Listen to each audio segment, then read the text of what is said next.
So this story happened about 11 years ago. I was a senior in high school at the time, but it is the single most mind-boggling thing that I have ever experienced. It's also important to note that it happened in mid-December. I am from Iowa, and the winters here get cold at night, like if you get stuck outside you will die kind of cold. That plus the snowfall makes everything dead silent. You can hear anything and everything inside the house and even immediately outside of it. While me and my best friend were hanging out in my family's walkout basement, just having a boring winter night playing video games, we were also the only ones home.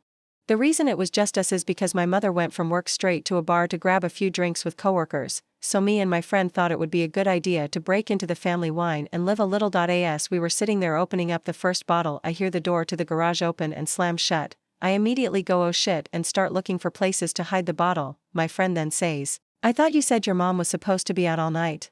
"She was," I replied. I then heard a few heavy stomps and hear my mother yell out, "Mio Sanbu? Anyone home?" I yell back up the stairs, "Yup. Just hanging out in the basement." I hear a few more steps move from the garage door towards the stairs and she yells out again, "Can you come help me with something? I need you up here." I reply back while frantically trying to find a good place to hide the wine bottle, "Yup. Give me just a minute." Then there was silence for about 20 seconds. "Anyone down there with you?" She yelled back in a more concerned, serious tone, in a voice that was slightly off of my mother's. This was the first thing that told me something wasn't right. Our family never cared if anyone was over, as our house was a very open house to all family and friends, and the voice, it was just wrong, like it sounded like my mother's, but it was missing something that I couldn't out my finger on. Weirded out, I reply back, "Just Colton." After I yelled that back to her, I found a good place to hide the bottle and began walking up the steps to the next level. Now, as I was walking up the steps, I couldn't help but feel the overbearing silence of the house, and the slight electric twinge that something isn't right. When I got to the top of the steps, I look over to where the door to garage is. And also the kitchen right next to it, and it's black, pitch black, all of the lights were off, and there was no moonlight shining through any windows. I walked over to the kitchen yelling out, "Mom, where are you?" There was no reply, just silence and darkness. I feel the electric twinge turn into full needles, and my adrenaline kicking in full force. I have to get out of here as fast as possible. My mother was not home. I run back down the stairs grabbing my coat along the way. "What's wrong?" Colton says, "My mom's not home," I reply as fast as I can, looking for my truck keys. "What do you mean?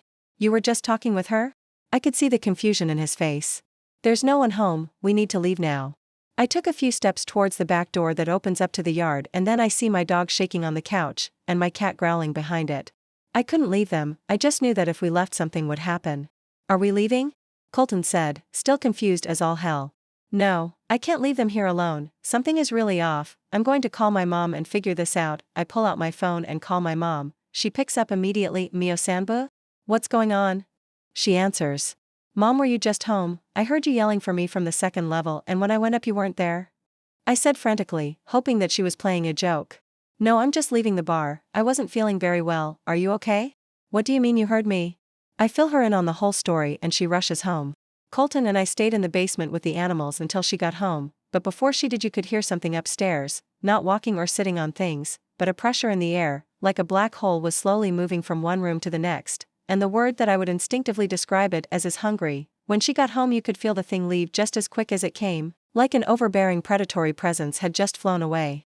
We still have never figured out what the hell was going on, and this is just one story of many unexplainable things that have happened to us, but this is the easiest to write down, and one that I was happy to have a witness. My mother has passed away now, and I have moved away to Arizona, but whenever I go back to Iowa and I see Colton he still gets creeped out by what had happened. I will never truly know what happened, but I know that whatever it was that had my mother's voice, it was evil, and it was hungry. Second story. I, 32F, have been on 5 dates with this guy, 37M, who lives in another city to me. Last date, yesterday, I went to his city and we spent some time at the park and walking, then went back to his and later cooked dinner, etc. We ended up having sex for the first time. It was good, but I found it a little hard to be fully comfortable as it was our first time. But he expressed his enjoyment. This morning we woke up, showered, etc., and he made me some breakfast, and I made a point of saying, "Please let me know if you have plans, I don't want to be rude and outstay my welcome." He then said, "Oh no, don't be silly, I'm not going to kick you out," but then half an hour later mentioned a train I could get a, then said we can walk there in 5 minutes. We chatted on the walk back and he asked me what I thought of my first visit to his place, etc., but made no comments on when we would see each other again, and I just really feel like I'm going to get ghosted. Does this sound odd? I'm in my head quite a bit and I'm beating myself up about the sex and evening. I texted him after thanking him etc. and we kissed goodbye.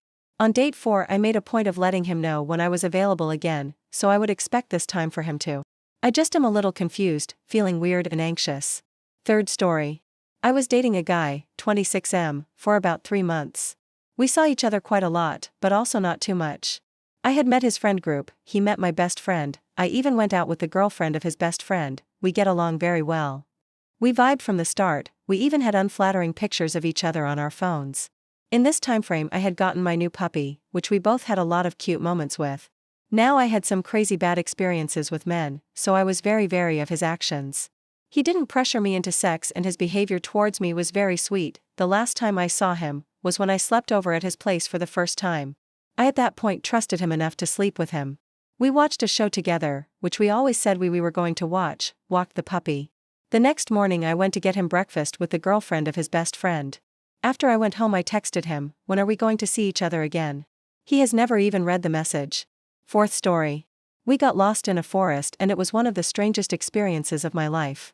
I'm a teenager and I've been in scouting/Boy Scouts for nearly all my life and I really enjoy exploring with my friends and being trusted more, as I'm older now. A few years ago me and 2 girls named Amy and Harriet were asked to head into the woods surrounding our campsite to find a long, straight stick suitable for carving into a point. Bear in mind that I was a lot younger back then.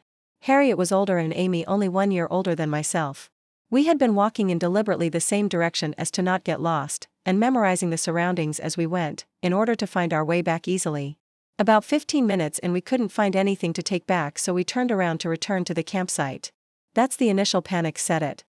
The trees had almost unnaturally knitted themselves together in such a way that it seemed our path was non-existent in the first place. Like it had just vanished. We looked around 360 degrees and now everything looked exactly the same. Trees we could have sworn were different from one another appeared as all copies of the same tree.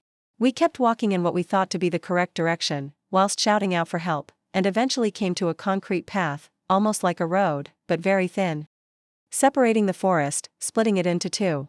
We didn't follow the road as it went in the wrong direction to our campsite. On the other side of the path was more forest, however nearby was an abandoned shack, likely used for storage or whatever else.